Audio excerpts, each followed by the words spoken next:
Hello class 11. We are doing the second part of Leela's trend, and we have stopped in the last portion where it's written allowed her to peep through a little gap, and then we're going to start with the next portion. Yes, said Leela. I see the moon, but is the moon very wet? And then Leela, as I told, that she's very innocent and she would say, oh yes, I see the moon. And is the moon very wet? Certainly it is.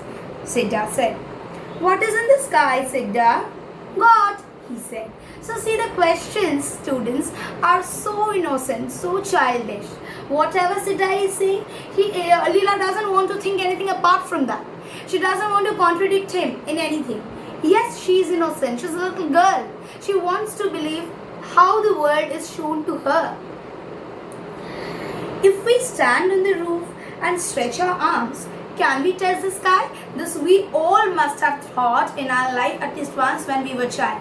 If we stand and spread our arms, will we be able to touch the sky? Not if we stand on the roof here, he said. If you stand on a coconut tree, you can touch the sky. Now if you stand on the roof, you can. It is much lesser in height. But yes, if you stand on the coconut tree, maybe you can. Have you done it? Said Leela. So have you done it? You have so much information. Yes, many times. So he said, yes, I have done it many a times.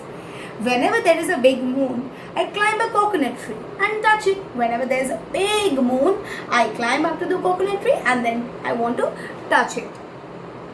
Does the moon know you? Again, a very innocent question. Does the moon know you? So she loves to think everything like the way Siddha wants her to think. Yes, very well. Now come with me. I'll show you something nice. Yes, the moon knows me and I'll show you something. Now come with me. They were standing near the rose plant, he said, pointing. You see the moon there, don't you? So they were standing in the rose plant area, and then Siddha showed that, see, there's the moon. You can see the moon, right? Yes. Now come with me. And then again he takes her and took her to the back portion. He stopped near the well and pointed out. And then near the well he pointed out. The moon was there too. Leela clapped her hand and screamed in wonder. The moon here, it was there. How is it? And then, first in the rose plant, we all know why is the matter like that. We know about the geographical things, right? I'm not getting into that because I think you definitely know them.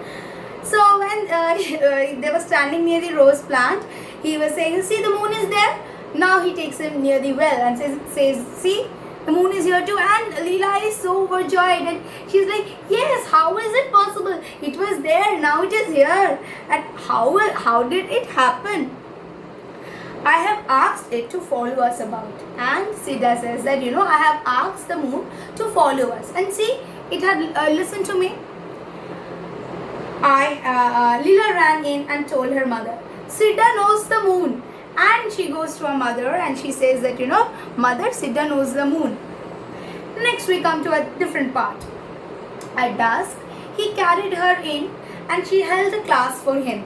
She had a box filled with catalogs, illustrated books, stumps of pencil.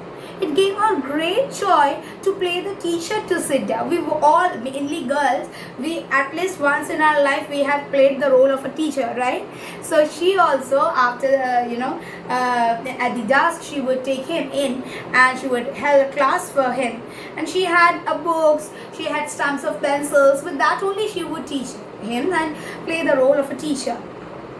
She made him squat on the floor with the pencil between his fingers and catalog in front of him. She had another pencil and catalog and commanded, now write. And he had to try and copy whatever she wrote in the pages of her catalog. She knew 2 or 3 letters of alphabet and could draw a kind of cat and crow. But none of these could Siddha even remotely copy. So she would, whatever she knew, she would try to teach Siddha the same. Maybe few alphabets, maybe a little bit of drawing like cats and crow. But Siddha, he was not able to remotely copy what Leela had taught him. He said, examining his effort, Is this how I have drawn the crow? Is this how I have drawn the bee? She pitied him, redoubled her efforts to teach him. But the good fellow, though adept at controlling the moon, was utterly incapable of plying the pencil. So, as a teacher, she would say, "This is how I have drawn. This is how I have done it. Do it once again." And she would redouble her effort in order to teach him. And this fellow, who's supposed to know the moon, can't even hold the pencil properly. How sweet is the bond, right? Consequently, it looked as though Leela would keep him there, pinned to his seat, till his stiff, inflexible wrist cracked. He sought relief by saying, "I think your mother is calling you into the dinner." And Leela would drop the pencil, run out of the room, and the school hour would end. And what would happen after this? Siddha would be, he would not like to study at all, and he would say, "I think your mother is calling you." And this would make Leela run away to the mother and leave everything, and that would end the school hour. And finally Siddha would be relieved. After dinner, Leela ran to her bed. Siddha had to be ready with a story, so that was her habit. He sat down on the floor near the bed and told incomparable stories of animals in the jungles, gods in heavens, of magicians who could conjure up golden castles, fill them with little princesses and their pets. So there was animals. The story included about the animals in the jungle, about gods in the heaven, about the magicians in the golden castles, about little princesses, their pets. That was all about the story that Siddha used to tell Leela. Day by day, she clung closer to him. She insisted upon having his company all her waking hours. She was at his side when he was walking in the garden or chopping woods, and accompanied him when he was sent on errands. Errands, it's like a short journey which is meant for a specific purpose. So he would be sent for errands. So Leela would also accompany him. So they had really developed a good bond with each other, right? You see. So here we see this, that how good a bond is between Leela and Siddha, that throughout her time, that's as I was telling you, that we can see how the bond between Leela and Siddha, it grew up.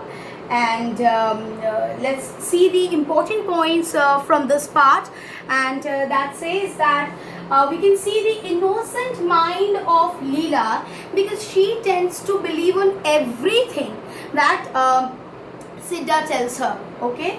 And then the role that she plays as a teacher, questions can come from here as well, because what role did she play as a teacher? She would redouble her effort. And what about Siddha? That person who knew so well the moon, he doesn't want to read and write, and he is not able to hold the pencil properly.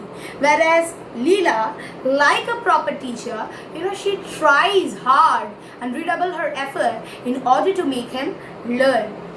And next we are seeing about we can see in the text what were the stories that were told by Siddha. It was about the castle, princesses, magicians, gods, animals, and that had become a habit for little Leela. So thank you class for today. In my next video, I shall continue with the next portion of the same chapter, Leela's Friend.